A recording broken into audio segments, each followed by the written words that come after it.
How do you deal with negativity online? How do you deal with the hate when it comes at you nonstop? If you find yourself dealing with haters or heavy critique of you or your music, then keep watching. Because today, I'm going to share some tips with you on how to best handle a toxic or hurtful situation online as an artist. So let's blast off and get started. JM in your universe.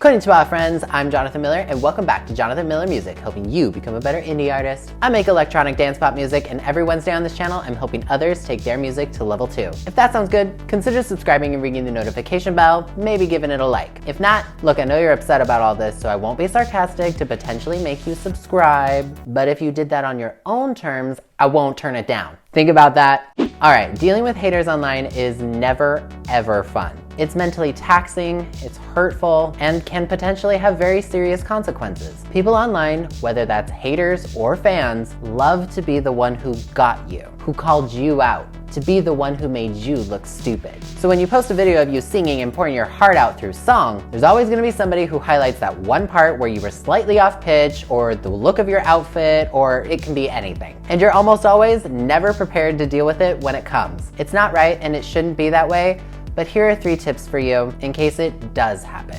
Number 1, set your boundaries. So it's important in life, in this business, online, to draw a line in the sand when necessary. People love to be the one who pointed out your one flaw in a video, tweet, music video, anything they can pick apart about you. They're gonna do it because they think it makes them look better. One of your unfortunate jobs as an artist in this industry is deciding when that happens on how best to respond. Here's a hard pill for many artists, including me at one point, to swallow. Your fans don't own you. Real fans are going to support you, regardless if you've got 1 follower or millions, if you were off pitch for one part of a song, or if you were off pitch for an entire concert because you were just having a bad day. We as artists and kind of online creators make mistakes, which sometimes is a hard pill for us to swallow as well, which you should do with class and dignity. Remember, responding aggressively with inappropriate attacks and manners is just as bad as them flooding your DMs with hateful rhetoric. For example,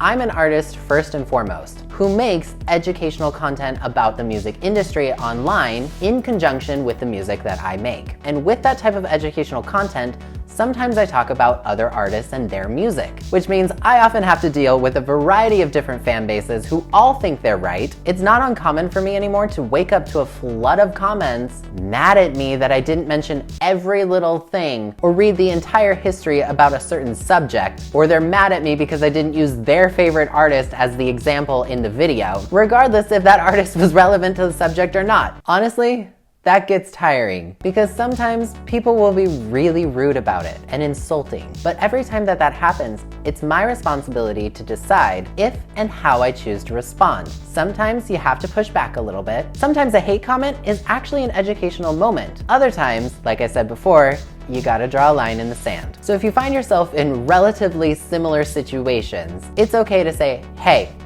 knock it off. You don't get to treat me like that, because I guarantee you wouldn't like it if somebody treated you that way either. That's a lesson we're all taught in kindergarten, but some 12-year-olds or adults that act like 12-year-olds seem to forget. But it is absolutely okay to say, no, that behavior is not okay with me, then take a beat and then continue on your path.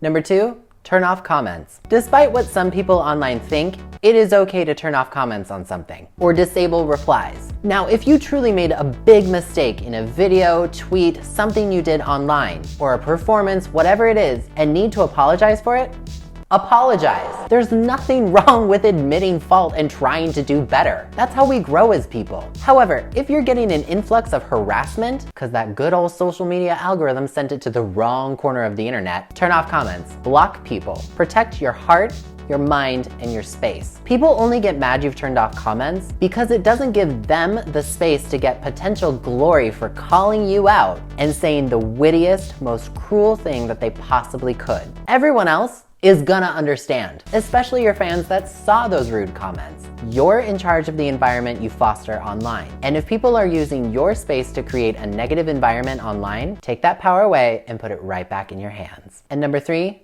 Do something kind in response. Kindness will always triumph over hate. And I know that that sounds cheesy, but hear me out. Reading hate comments over and over and over again puts all these negative thoughts and emotions into our heads and our bodies. We logically know not to give these people free rein to live in our minds. If you've set your boundaries or admitted fault for something you might have actually done wrong and meant it, and it seems like the river of darkness just won't end, find something kind in response to do. An example for me was that toward the end of 2020, I myself was getting a non-stop flow of negative comments. And to be quite honest, it hurt. And it got to me. I didn't really want to respond to anybody online. And I got a little scared of posting because I thought, okay, I'm just gonna get an influx of things I did wrong. I mean, 2020 was hard enough for everyone, but I was waking up over a week daily to new comments from people who don't follow me, have had no interaction with me before, trying to call me out for things I did wrong in my TikTok videos, despite if I acknowledged my mistakes or not. And that got to me. But on a sunny morning, I decided to pick 3 indie artists that follow me to do a video about and share their music completely by surprise. Just for fun, to maybe try to end the year on a positive note. I have like 27,000 followers on TikTok, and I don't know if that video did anything for their careers, but at least I tried. And you know what? The response to it was really kind. I got a lot of nice messages, a lot of thank yous, and so ultimately, I got to feel better too. People will be mean and it's not acceptable, but you don't deserve to live in their hate just because sometimes it feels like they have power over you. They don't. Take a deep breath. It's okay to have natural human instincts when being attacked unprovoked, but again, remember that you're in charge of the environment that you create online. And how you respond sends a powerful message not only to the haters, but also to those who love and support you already the most. So those are some tips on how to deal with negativity online. Question of the video: have you ever had to deal with haters online, and how did you handle it? Do you have any advice for somebody who might be watching? Leave me a comment below letting me know. If you want to check out my videos on how to deal with a toxic fan base or how to deal with pressures in the music industry, I've put some links in the description so you can check those out. And if you like me and you like what I do, consider joining me on Patreon like Mike here and all these wonderful people to get all sorts of fun rewards and access to my YouTube calendar to see what's coming to the channel. But as always, if you enjoyed this video, please leave a like on it and subscribe if you're new. I put out new videos every single Wednesday. Once again, I'm Jonathan Miller, and I will see you next time. See you later. I am a machine, not a robot, not operation electronically. My messages are magnetic vibrations once upon